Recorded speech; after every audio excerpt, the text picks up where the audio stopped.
Warrior. Here's a truth that might surprise you. We spend our lives avoiding pain.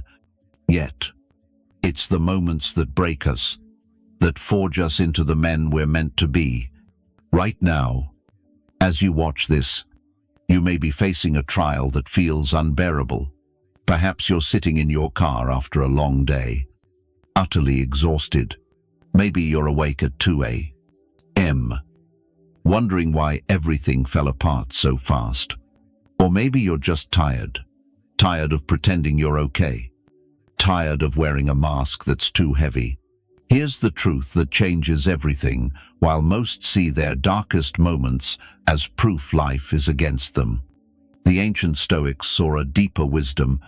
Our greatest pain is often our greatest teacher, calling us to discover our true strength. Marcus Aurelius, a man who led an empire through personal tragedies that would crush most, wrote in his private journal, "The mind that seeks the good, whether it finds it or not, is honored by the pursuit." He wrote to remind himself that even in loss, heartbreak, or chaos, there's value in seeking the good. Let me be clear with you, brother. This video might bring tears, and I'm not sorry for it. Sometimes, we need to feel our strength through the weight of hardship. You've survived every tough day so far. That's no small feat. That's extraordinary.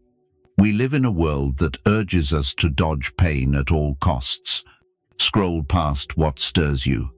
Buy something to fill the void. Do anything to numb the feeling. But what if the pain you're avoiding is the gateway to your true self? The Stoics had no smartphones to escape into, no endless distractions to dull their pain. Brother, when Marcus Aurelius lost his child, when Epictetus endured slavery and torture, when Seneca faced exile and death, they confronted their humanity head-on. In that acceptance, they uncovered a truth. We've forgotten pain isn't the enemy, and hardship isn't weakness. They are the raw materials of our transformation. Right now, someone is fighting a battle no one sees. Someone is grieving a loss that changes everything. Someone faces fear greater than their courage, and someone wonders if they can go on. I'm here to tell you what the Stoics knew you can. Not because you're superhuman, but because you're human. This isn't about forcing positivity or ignoring reality. It's about learning to dance with hardship, finding meaning in chaos, and realizing that the things breaking your heart are expanding it to hold more love, wisdom, and compassion than you ever imagined. If these words resonate, hit that like button. Not for me, but as a vow to yourself to embrace hard truths. Leave a comment to share your courage. Share this video with someone who needs to remember their strength. Subscribe to this channel, for we're building a brotherhood of men who choose growth over comfort. Don't skip any part of this video. Every word is crafted for the man who needs to hear it. And that man might be you. The points ahead aren't just ideas, they're invitations to see life differently, to uncover strength you didn't know you had, to realize your sensitivity, your struggles, and your human heart aren't weaknesses to overcome. They're powers waiting to be claimed. Leave this comment to stand tall. My pain is becoming my strength. Let me share the day that changed everything. For me, it might help you see why your worst day could be your greatest gift. It was a Tuesday. Why is it always a Tuesday when life decides to teach us lessons we're not ready for? I woke thinking it was just another day. By night, everything I believed about myself, my relationships, and my future lay in ruins. You know that feeling when the ground beneath you vanishes, when the story you told yourself about your life no longer makes sense. That's where I stood, and maybe where you stand now. Brother, the Stoics understood what we've forgotten. Our worst days aren't punishments, they're revelations.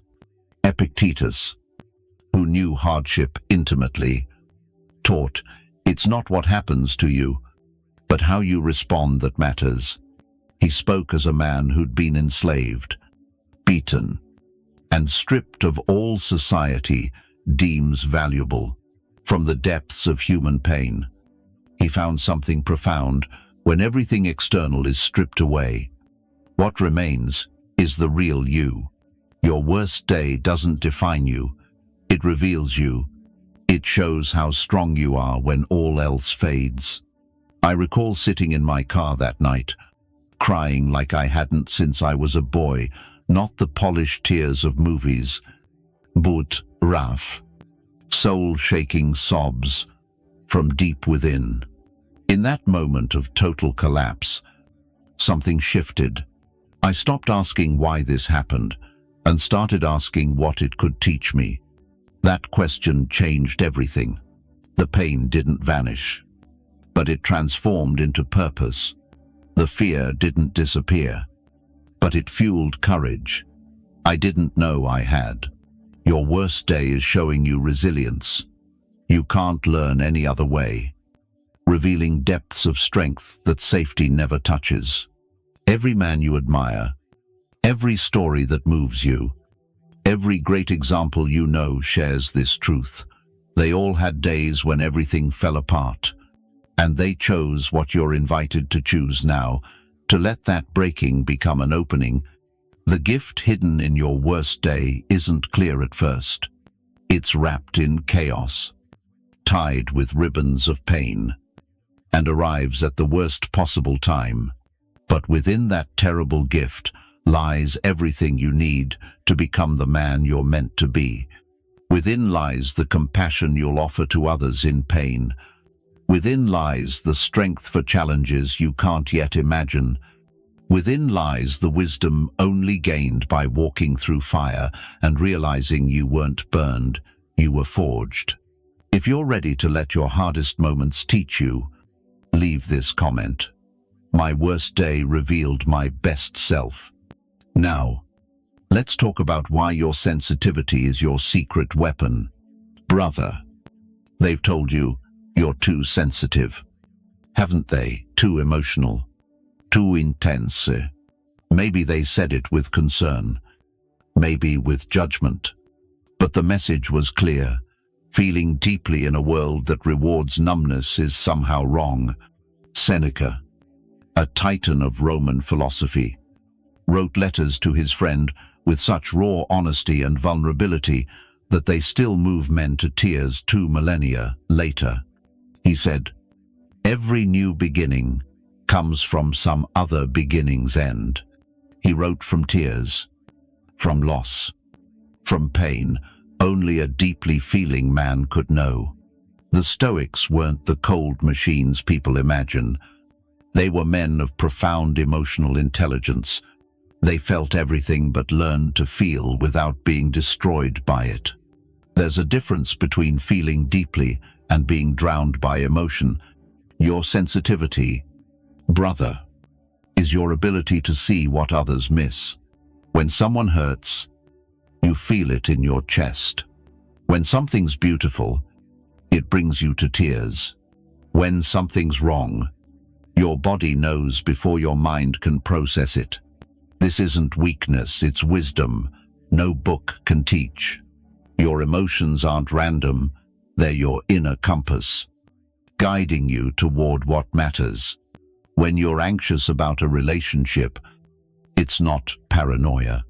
It's your soul sensing truths your mind hasn't yet named. When you're excited about a chance others call foolish, it's not naivety, it's your intuition, spotting potential others overlook. The world needs men who feel deeply, men who care so much it sometimes breaks them, because that care drives change.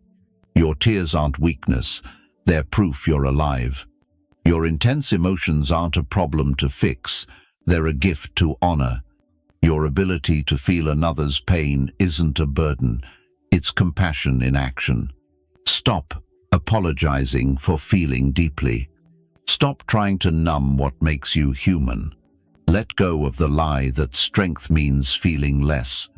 True strength is feeling everything and still showing up, still caring, still choosing love despite fear, still believing in good despite a world giving you reasons not to.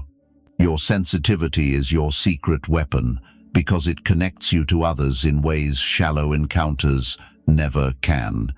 It lets you create, love, inspire, and heal not despite your deep emotions, but because of them.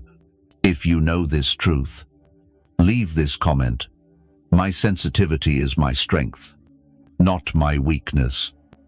Next, the art of losing everything and finding yourself. Every man faces a moment when what he thought was essential is taken away.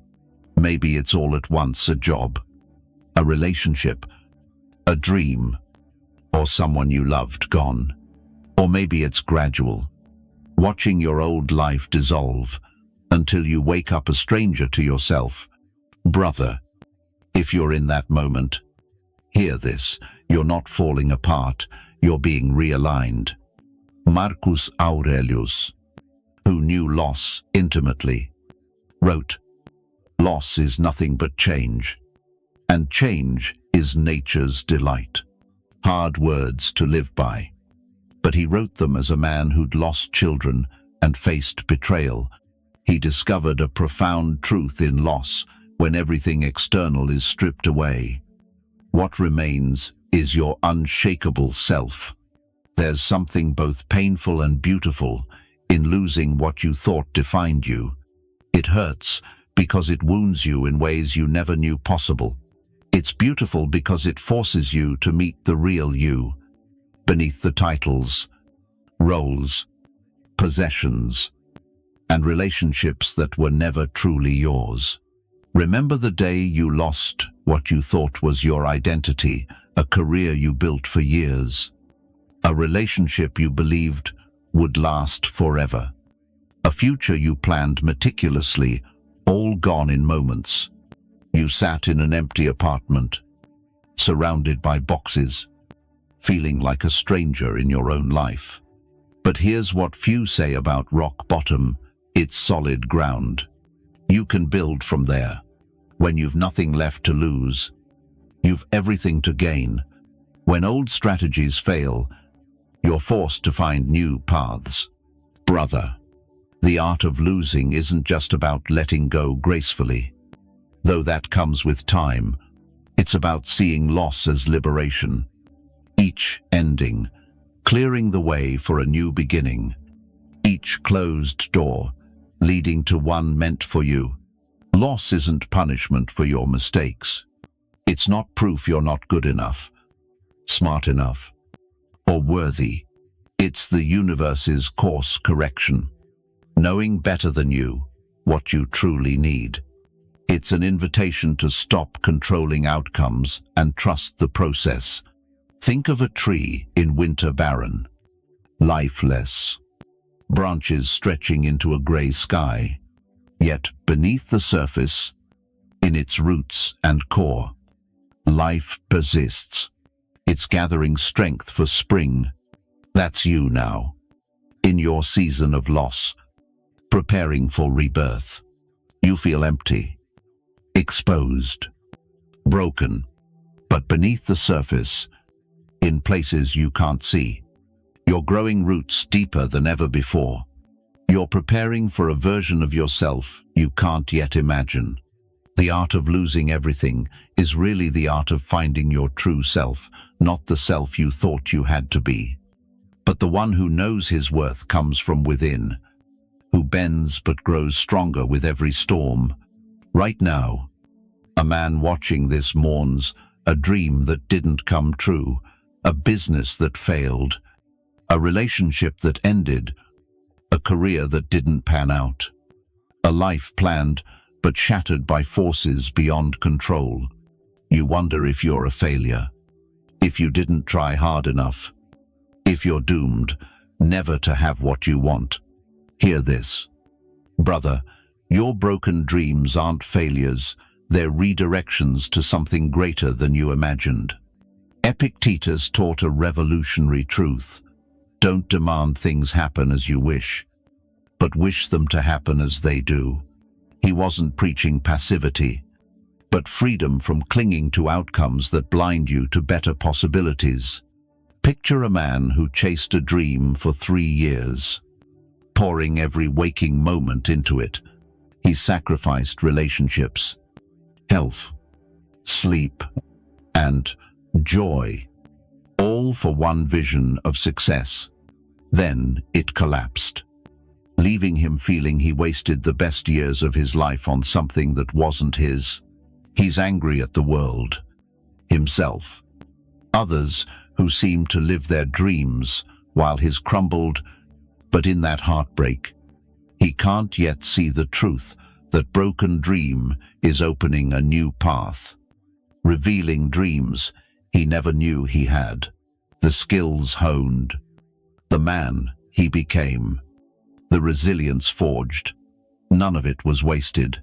It's the foundation for something different, something more meaningful. A life he couldn't plan, but that fits the man he's becoming. Your broken dreams aren't proof you're not enough. They're signs you're being guided to what aligns with your true self, not the man you thought you had to be. Sometimes, you must let go of dreams that aren't yours to make room for those that are. Brother, think of a river meeting a boulder. It doesn't see it as defeat. It flows around, finding a new path, often more beautiful than the first. Your broken dreams are teaching you what success can't. Showing your worth isn't tied to achievements. Maybe that ended relationship saved you from settling for less than you deserve. Maybe the job you didn't get is leading you to work that feeds your soul. Maybe the dream you valued was too small for the man you're becoming. I'm not saying it doesn't hurt, or that you shouldn't grieve what didn't happen. That's part of being human. But don't let that grief convince you you're unworthy of greatness or that all doors are closed. Your broken dreams are fertile ground for new ones to grow, dreams that align with you, that honor the man you've become through breaking and rebuilding. Dreams you couldn't see while clinging to the old ones. Trust the process. Even when the destination's unclear, trust that your life has a wisdom working for you, not against you. Trust that what feels like an end might be the most important beginning you'll ever know. Brother, if you're ready to believe your broken dreams lead to better ones, leave this comment. My broken dreams are becoming better dreams. Now, why your struggle is sacred. Let me share something that could shift how you see every hard moment. Your struggle isn't a flaw in the system, it's a feature. It's not something wrong, but something right, in a way you haven't considered. Our culture treats struggle like a disease to cure quickly, medicate, buy a fix, think positive, escape. But what if the thing you're fleeing is the holiest part of being human? The Stoics had a beautiful concept. Amor fati, love your fate. Not just accept or endure it, but embrace it. Marcus Aurelius wrote, accept what fate binds you to, and love those it brings you. Your struggles aren't random punishments, they're teachers placed in your path. I recall a friend, after 20 years of marriage, apologizing for her tears during a divorce. Ashamed, she wasn't stronger. We're taught to feel shame for struggling, not to honor it. Your struggle is sacred because it's shaping you in ways nothing else can. Your anxiety teaches you empathy for those fighting unseen battles. Your depression deepens your capacity for joy that easy happiness can't touch. Your loss, breaking your heart, is expanding it to hold more love than you thought possible. Every man who's changed the world, every teacher, healer, artist, leader shares this. They struggled. They faced moments of wanting to quit, doubting their strength, worth, or intelligence. Yet they saw their struggle not as weakness, but as proof of their power. You can't comfort someone in their darkest night if you haven't known your own. You can't lead through pain if you haven't lost something precious. You can't inspire perseverance if you've never wanted to give up yourself. Your struggle grants you credentials no university can offer, wisdom no book can teach. You choose its meaning. Let it make you bitter or wiser. Close your heart or open it to deeper compassion. Brother, your struggle is sacred because it's temporary, not in vanishing completely, but in its constant evolution, reshaping you into someone new. The man who enters this trial isn't the man who'll emerge. That transformation is divine. You're becoming extraordinary, a man who sees challenges as refinement, not ruin, who faces his greatest fears and finds he's stronger than he knew, who's been hurt but lets those cracks become where light shines through. Your struggle is sacred because it's yours, crafted by the universe with faith in your ability to overcome, not easily, not without scars or tears, but triumphantly. Now, the courage to start over. There are moments, maybe many, when you realize you must begin again, not because you failed or gave up, but because you've outgrown the man you were, and the life built for him no longer fits. Starting over at 25 feels like an adventure. At 35, it's daunting. At 45, it seems impossible. At any age, when you thought you had it figured out, it demands a courage few truly grasp. Seneca, who lost career, status, and life, knew this. He wrote, "Life is long if you know how to use it." Brother, he meant, live fully, even if it means starting anew when staying comfortable is easier. Imagine a woman in her 52nd leaving a successful law career to teach elementary school. To many, it's madness, trading stability for uncertainty. But for her, it reignited a buried passion. Working with children rekindled her love for learning, making the leap worthwhile. Starting over isn't erasing the past, it's weaving every lesson, every skill, into something that serves the man you're becoming. The courage to start over is trusting yourself more than others' opinions, choosing growth over comfort, possibility over safety, authenticity over approval. It's saying, I don't know what's next, but I know I can't stay still. Maybe you're there now, knowing you need to restart somewhere, a relationship long dead but you fear solitude, a job that pays but kills your spirit, a version of yourself others expect but feels like ill-fitting clothes. Understand this, brother, starting over isn't quitting, it's growing. It's the difference between accepting what is and creating what could be, between surviving your life and truly living it. The world needs men brave enough to begin again, showing us it's possible. You prove we're not bound by first choices, past mistakes, or others' expectations of who we should be. Starting over means carrying forward the beauty of your past, leaving behind what no longer fits. You keep the wisdom, release the regrets, honor the man you were while embracing the man you're becoming. Yes, it's terrifying. Yes, others may not understand. Yes, You might stumble, struggle, or question your choice. But far scarier is reaching life's end, realizing you never dared to live the life you truly wanted.